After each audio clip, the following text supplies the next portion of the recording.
ಪ್ರಾಯಶಃ ಇವತ್ತು ಕಣ್ಣಿದ್ದು ಕುರುಡರಾಗಿದೆ ಸರ್ಕಾರ, ಕಿವಿ ಇದ್ದು ಕಿವುಡರಾಗಿದೆ ಇವತ್ತಿನ ಸರ್ಕಾರ. ಪ್ರಾಯಶಃ ಅಧಿಕಾರಕ್ಕೆ ಬಂದು 1 ವರ್ಷದಲ್ಲಿ ಇಂಥ ಒಂದು ಭ್ರಷ್ಟ ಸರ್ಕಾರವನ್ನ ಕರ್ನಾಟಕ ರಾಜ್ಯದ ರಾಜಕಾರಣದಲ್ಲಿ ನಾವು ಯಾವತ್ತೂ ಕಾಣಲಿಲ್ಲ ಅಂತ ಹೇಳುವಂಥದಕ್ಕೆ ಇಲ್ಲಿ ಸೇರಿದಂತ ಈ ಹೋರಾಟಗಾರ ಬಂಧುಗಳ ಇಷ್ಟು ದೊಡ್ಡ ಸಂಖ್ಯೆಯ ಒಂದು ಸಾಕ್ಷಿ ಅಂತ ನಾನು ಭಾವಿಸ್ತಾ ಇದ್ದೇನೆ.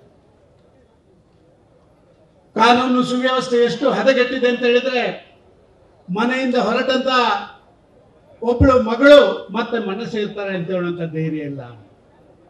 ಬೀದಿ ರಂಪಾಟಗಳು, ಗೂಂಡಾಗಿರಿಗಳು ಎಷ್ಟರ ಮಟ್ಟಿಗೆ ಹೋಗಿದೆ ಅಂತ ಹೇಳಿದ್ರೆ, ಮನೆಯಿಂದ ಹೊರಟಂತ ಒಬ್ಬ ಯುವಕ ಮತ್ತೆ ಮನೆ ಸೇರ್ತಾನೆ ಅಂತ ಹೇಳುವಂತ ನಿಶ್ಚಯ ಇಲ್ಲ.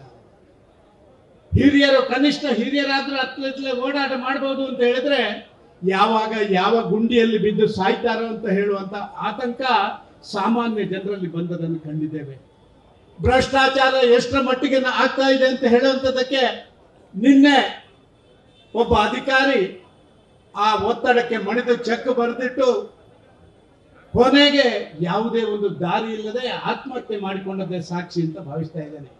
ನಾನು ಇಷ್ಟು ದೊಡ್ಡ ಹೋರಾಟಗಾರರ ಮುಂದೆ ಇಡೀ ಕರ್ನಾಟಕ ರಾಜ್ಯದ ಎಲ್ಲ ಅಧಿಕಾರಿಗಳಿಗೆ ವಿನಂತಿ ಮಾಡ್ತಾ ಇದ್ದೇನೆ. ಖಂಡಿತವಾಗಿ ನಮಗೆ ಗೊತ್ತಿದೆ, 1 ವರ್ಷದ ಅವಧಿಯಲ್ಲಿ 100 ಅಧಿಕಾರಿಗಳ ಮೇಲೆ ಈ ಮಂತ್ರಿಗಳು, ಮುಖ್ಯಮಂತ್ರಿಗಳು, ಉಪಮುಖ್ಯಮಂತ್ರಿಗಳು ಒತ್ತಡ ಹಾಕಿ 100 ಚೆಕ್ಗಳನ್ನು ಬರೆಸಿದ್ದಾರೆ. ನಮಗೆ ಗೊತ್ತಿದೆ. ದಯವಿಟ್ಟು ನಿಮ್ಮಲ್ಲಿ ಪ್ರಾರ್ಥನೆ ಮಾಡಿಕೊಳ್ತೇವೆ, ನಿಮ್ಮ ಪರವಾಗಿ ನಾವಿದ್ದೇವೆ. ಯಾವುದೋ ಒತ್ತಡಕ್ಕೆ ಮಣಿದಂತ ನೀವು ದಯವಿಟ್ಟು ಆತ್ಮಹತ್ಯೆ ಮಾಡಿಕೊಳ್ಳುವಂತ ಕೆಲಸಕ್ಕೆ ಹೋಗಬೇಡಿ. ಈ ಕಾಂಗ್ರೆಸ್ಸಿಗರು ಇದೇ ರೀತಿ ಆದ್ರೆ ಯಾವ ಅಧಿಕಾರಿಯು ಕೆಲಸ ಮಾಡುವಂತ ಸಾಧ್ಯತೆ ಇಲ್ಲ. ಸಾಧಾರಣ ಒಬ್ಬ ಕಾರಕುನದಿಂದ ಹಿಡಿದು ಯಾವುದೇ ಹೈ ಲೆವೆಲ್ ಅಧಿಕಾರಿ ಕೂಡ ಇವತ್ತು ಅಧಿಕಾರ ಮಾಡಲಿಕ್ಕೆ ಸಾಧ್ಯ ಇಲ್ಲದಂತ ದಯನೀಯ ಪರಿಸ್ಥಿತಿಯನ್ನು ಕಾಂಗ್ರೆಸ್ನ ಸರ್ಕಾರ ತಂದಿರುವಂತದ್ದು ಒಂದು ದುರಂತ ಅಂತ ನಾನು ಭಾವಿಸ್ತಾ ಇದ್ದೇನೆ.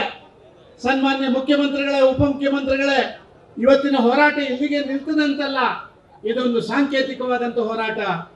ಈಗಾಗಲೇ ನಮ್ಮ ಪಕ್ಷದ ಪ್ರಮುಖರು ಈಗಾಗಲೇ ತೀರ್ಮಾನ ಮಾಡಿದ್ದಾರೆ.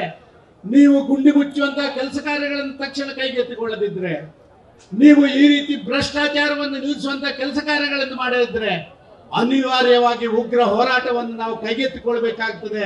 ಸಾಂಕೇತಿಕ ಹೋರಾಟದಿಂದ ನಿಮಗೇನು ಗೊತ್ತಾಗುವುದಿಲ್ಲ ಅಂತ ನಾನು ಭಾವಿಸ್ತಾ ಇದ್ದೇನೆ. ನಾನು ಮುಖ್ಯಮಂತ್ರಿಗಳಿಗೆ, ಉಪಮುಖ್ಯಮಂತ್ರಿಗಳಿಗೆ ಹೇಳಲಿಕ್ಕೆ ಇಚ್ಛೆ ಪಡ್ತಾ ಇದ್ದೇನೆ, ನಿಮ್ಮ ಭ್ರಷ್ಟಾಚಾರದ ಈ ಒಂದು ದೊಡ್ಡ ಕಾರ್ಯಾಚರಣೆ ಸಾಮಾನ್ಯ ಕರ್ನಾಟಕದ ಜನರನ್ನ ಒಂದು ರೀತಿ ತುಂಬಾ ಆತಂಕಕ್ಕೆ ಒಳಗಾಗುವಂತ ಕೆಲಸ ಕಾರ್ಯಗಳನ್ನು ಮಾಡಿದ್ದಾರೆ.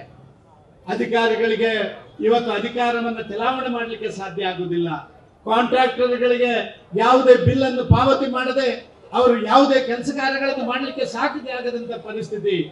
ಚುನಾವಣೆಗೆ ಮತ್ತೊಂದಕ್ಕೆ ವಿಶೇಷ ಹಣವನ್ನ ಕ್ರೋಢೀಕರಣ ಮಾಡುವುದರ ಮುಖಾಂತರ ಖಜಾನೆಯ ಬೊಕ್ಕಸವನ್ನು ಬರಿದು ಮಾಡುವಂತ ಕೆಲಸ ಮಾಡಿದ್ದೀರಿ.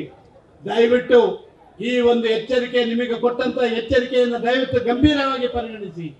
ಇವತ್ತು ಮಾಡುವಂತ ಈ ಹೋರಾಟ ಕರ್ನಾಟಕ ರಾಜ್ಯದ ಜನರ ಪರವಾಗಿ ಮಾಡುವಂತ ಹೋರಾಟ.